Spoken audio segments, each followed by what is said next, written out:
क्या आप जानते हैं कि हम दीपावली सिर्फ पटाखे फोड़ने और मिठाई खाने के लिए नहीं मनाते?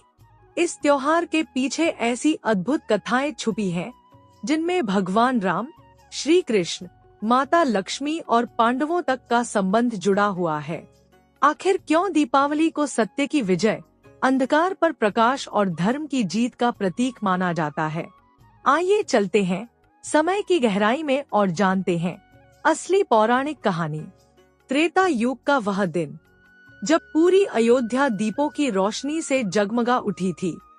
राम, जिन्होंने राक्षसों का नाश किया, माता सीता को पुनः सम्मान दिलाया और अधर्म के प्रतीक रावण का वध किया, 14 वर्ष के वनवास के बाद अपने नगर लौटे।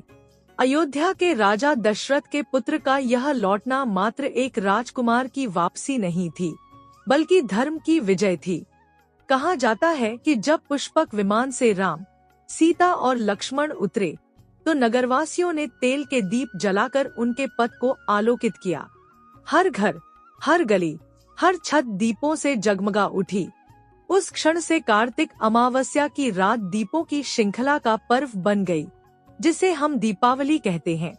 लेकिन दीपावली सिर्फ राम की वापसी का पर्व नहीं है। भागवत पुराण कहता है कि एक और भयंकर राक्षस था, नरकासुर। उसने स्वर्ग और पृथ्वी की कन्याओं को कैद कर लिया था और अपनी शक्ति से देवताओं तक को डराया। जब उसकी दुष्टता असहनीय हो गई, तब द्वारका के नाथ श्री कृष्ण ने सुदर्शन चक्र उठाया। युद्ध हुआ, नरकासुर गिर पड़ा, 16,000 कन्याएं बंधन से मुक्त हुईं और धरती पर आनंद छा गया। उस दिन को लोग नरक चतुर्दशी के नाम से याद करते हैं और अगले दिन जब उत्सव मनाया गया, तो दीपावली का पर्व और भी पवित्र हो गया। विष्णु पुराण और पद्म पुराण एक और कथा सुनाते हैं। जब देवताओं और असुरों ने क्षीर सागर का मंथन किया, तो अमृत और अनेक रत्न प्रकट हुए। उसी दिन कार्तिक अमावस्या की रात धन और समृद्धि की देवी माता लक्ष्मी स्वयं समुद्र से प्रकट हुईं। उनके हाथ में कमल था, स्वरूप दिव्य था और वे भगवान विष्णु के संग जुड़ गईं। तभी से इस रात को लोग लक्ष्मी पूजन करने लगे, ताकि घर में धन, अन्न और वैभव का वास हो। इसलिए दीपावली को धन की देवी का पर्व भी माना जाता है। महाभारत का एक प्रसंग भी दीपावली से जुड़ा है। जुए के कारण पांडवों को वनवास और अज्ञातवास झेलना पड़ा। 13 वर्षों के बाद जब वे लौटे, तो हस्तिनापुर और इंद्रप्रस्थ की प्रजा ने दीप जलाकर उनका स्वागत किया। इसलिए कहा जाता है कि यह पर्व उम्मीद और नए आरंभ का प्रतीक भी है। उज्जैन की भूमि पर इतिहास के पन्नों में एक और कथा दर्ज है।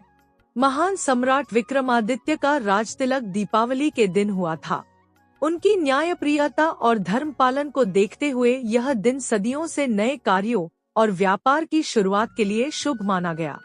दीपावली का हर दीपक सिर्फ मिट्टी का दिया नहीं होता, वह संदेश है अंधकार से प्रकाश की ओर बढ़ने का, अज्ञान से ज्ञान की ओर चलने का, निराशा से आशा की ओर जगमगाने का। यही कारण है कि यह पर्व 5 दिनों तक मनाया जाता है। धनतेरस धन और स्वास्थ्य की पूजा, नरक चतुर्दशी नरकासुर वध की स्मृति, दीपावली लक्ष्मी पूजन और राम की वापसी, गोवर्धन पूजा श्री कृष्ण द्वारा गोवर्धन पर्वत उठाने की स्मृति, भाई दूज भाई बहन के स्नेह का उत्सव।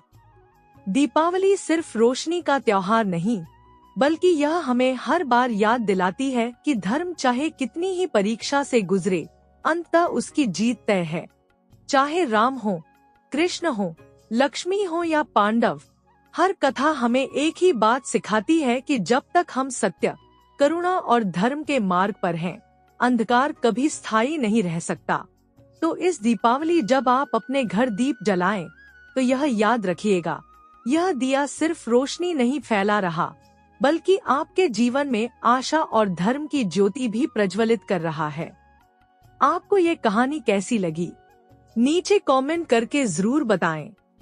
अगर आपको ऐसी रहस्यमयी, ऐतिहासिक और दिल को छू लेने वाली कहानियां पसंद है, तो इस वीडियो को लाइक करें, शेयर करें और सब्सक्राइब करना बिल्कुल न भूलें। हम हर सप्ताह ऐसी ही एक नई और असली कहानी लेकर आते हैं, जिसे सुनते हुए आप इतिहास में खो जाते हैं और सपनों की दुनिया में उतर जाते हैं। धन्यवाद। फिर मिलेंगे एक और नई कहानी में। शुभ रात्रि।